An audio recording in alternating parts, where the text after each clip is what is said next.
Hey, my dear audience, in case you feel something missed or unconnected while you're reading my diary, here's the thing you might want to know. I'm now upload 2 episodes in one time on Friday, and usually the two have some kind of connections. So for being well connected, remember not to click the ladies, which is this one you're gonna listen to right now. Go to the previous episode first, then you won't miss anything.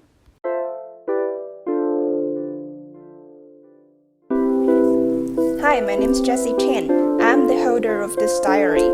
Call it When Traveling.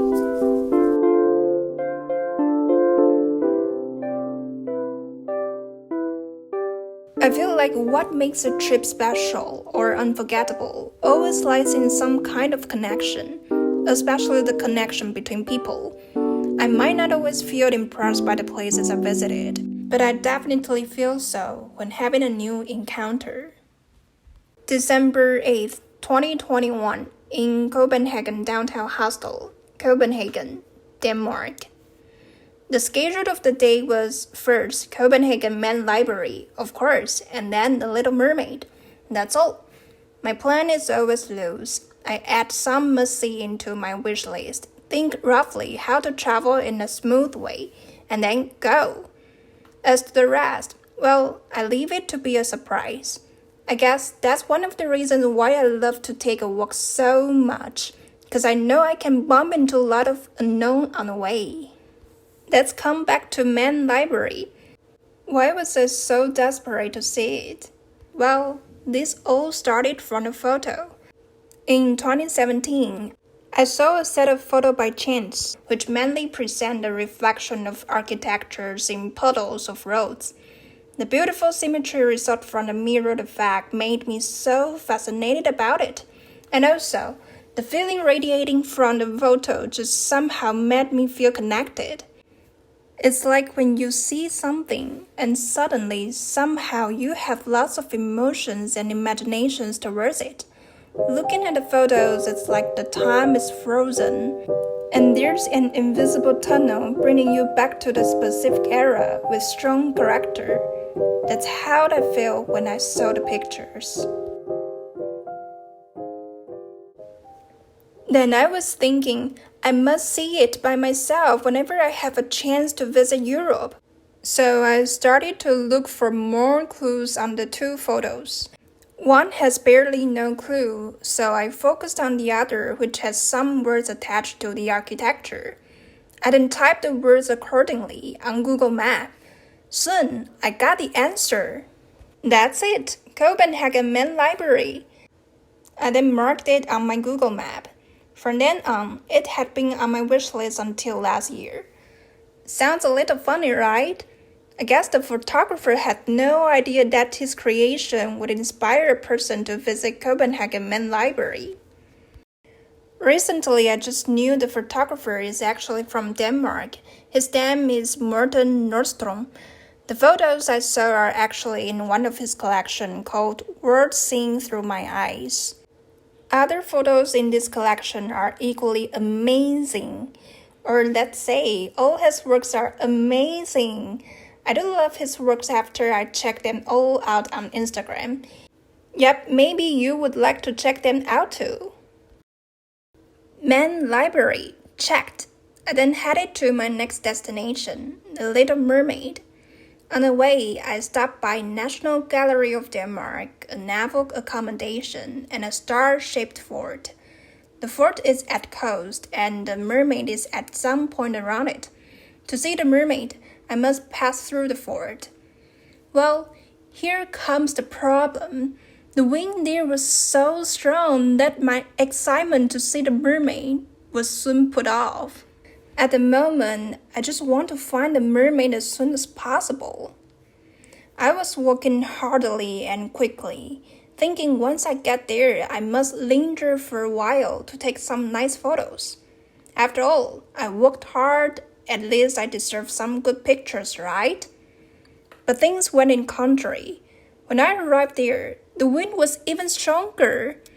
At the moment, I suddenly recalled the geography I learned in high school, which says Denmark uses wind to power because it's in westerlies. Wow, no wonder. Now I know how powerful the westerly is.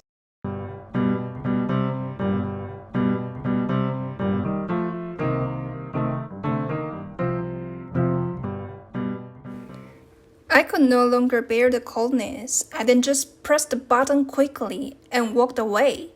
When I say walk away, I mean in a really fast speed. It's like someone was pissed off and she just left in a hurry without looking back. All I wanted to do thereafter was to go back to the hostel for a rest as soon as possible. But unfortunately, the disciplined angel resting on my shoulders was telling me, "No, you can't give up. If you buy the transport card now, then the effort you made before will be in vain." Yes, you are right. If I bought one, my effort to save money would be a failure. Using daily pass for just one time isn't economic. Besides, I'm gonna leave tomorrow. So I was persuaded by the angel and took another 30-minute walk back to the hostel. 30 minutes later, I arrived. I went straight into the bar in the hostel, opened the menu and went to the counter directly. "Hi, I want a cup of hot chocolate and cheese toast, please." I felt extremely dissatisfied after ordering. This time, the devil won again. He kept telling me, "What's the problem having a meal around 12 euros? Come on, you're not an idler. You worked before and you deserve this." So I decided to enjoy a little bit. I felt like that was the best meal I had ever had, especially going through the wind attack.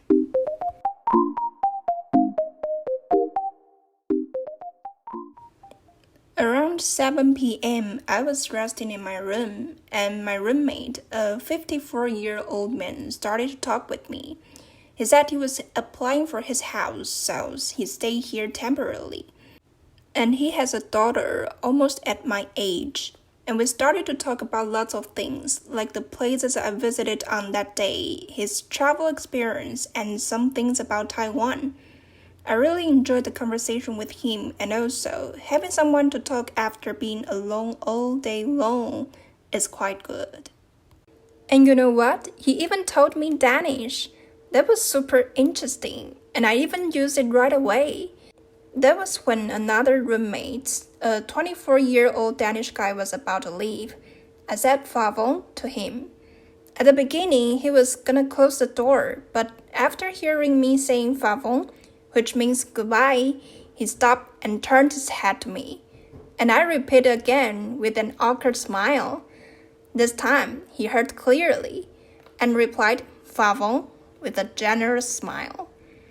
The door was then closed. The 54-year-old man said jokingly to me, "You can find a Danish boyfriend."